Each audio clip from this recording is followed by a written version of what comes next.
Hey everyone, it's Ben Hardy here, and in today's we're going to be reviewing a pre-owned SRT Grand Cherokee. These high-performance V8 Jeeps are getting pretty darn cheap.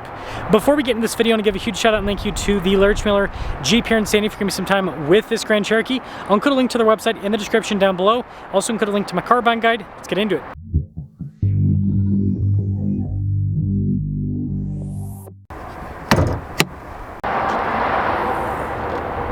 First things first, let's go over the powertrain. We have a 6.4-liter Hemi V8 that goes through an 8-speed automatic transmission. It puts out 475 horsepower and then 470 pound-feet of torque. It's a real hot rod. Now, before we move forward with this review, I do want to mention if you want to see more videos just like this, then I recommend you subscribe because I post content every single day. So this generation of Grand Cherokee, the WK, I think is a really cool looking vehicle, and the SRT definitely elevates things. I mean, you've got these crazy little hood vents there, and then the lights with the grill, and then the bottom section just looks incredibly aggressive. I mean, this, I think, has aged pretty darn well. It still looks cool to this day. I'm pretty sure these are aftermarket. No, those are not aftermarket wheels, but pretty giant wheels. You got big Brembo brakes with this as well. And again, this body style, it just looks good. Looks like a little hot rod, right? Hot rod SUV. That's really what this is at the end of the day. And so I think, although this body style doesn't look, in my opinion, as good as the new one, I think it looks more than good enough, especially the rear end with the tailpipes there. I mean, those are great. And if we actually open this up,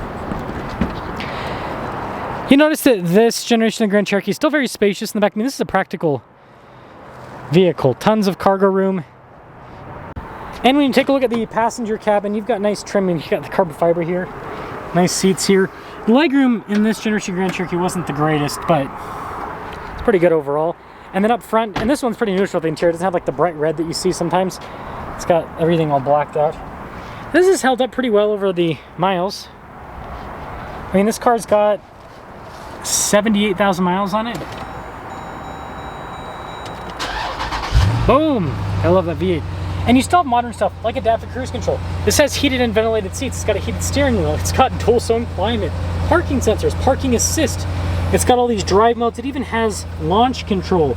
Got the little SRT page. Got the cool trim on the shifter as well. Fancy headliner. Like, this is a nice car overall. And guess what, folks? Guess what? How much do you think this thing's going for? Because brand new, this was like 70 grand, I think, if I remember right. Less than 40. It's like 38 grand. So let's take it out and see how it drives. Bada bing, bada boom.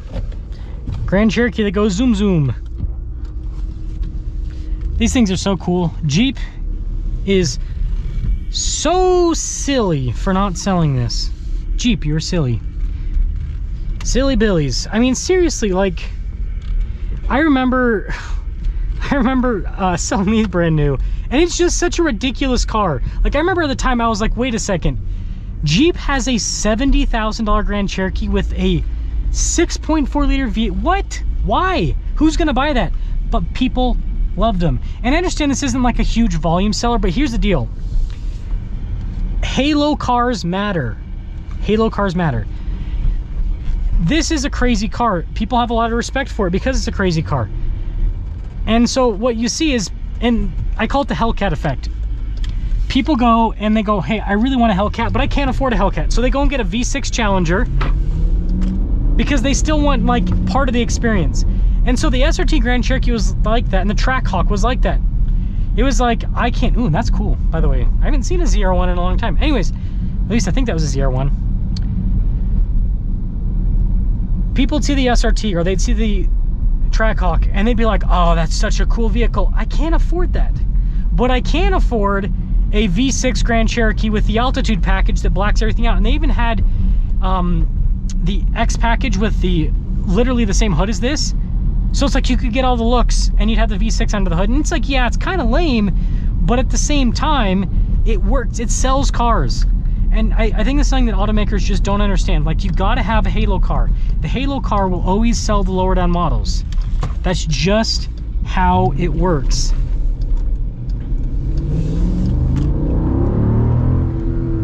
Oh, 6.4 Hemi.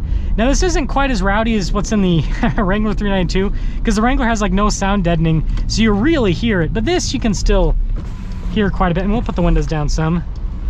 I love how the windows are super tinted in this, by the way. That's pretty typical for an SRT Grand Cherokee, I'll tell you that right now. Windows tinted as dark as they can be.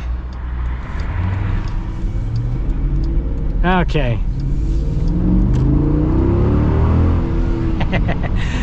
This is pretty darn quick. It's pretty darn quick. It sounds good. It's smooth. Like, here's the deal about this car. This thing drives so well. It doesn't get the best fuel economy. I mean, let's see what this thing's been getting. 2.5? It's gonna be more than that. I bet like 14. 12. 13.4. I said 14, 12, so you know, it's right in between the two. Right in between the two. 13.6. Man. I'm a super genius now. I can guess fuel economy on cars after reviewing them for 6+ years. Okay, so, oh, this thing is sharp. Is that a ZR2 or ZR1? Is that a ZR1? ZR2's the truck. This thing's great. It drives well. I mean, this doesn't even have the adjustable air suspension. It's still pretty darn comfortable for what it is.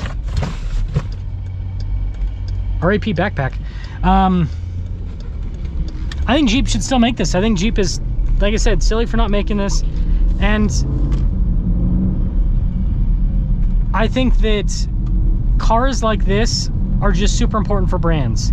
Because although this might not sell in a super high amount of volume because it's expensive for a Jeep, right? Back in the day, gosh, I remember people, like, it's funny nowadays because $70,000, like everything's $70,000 nowadays.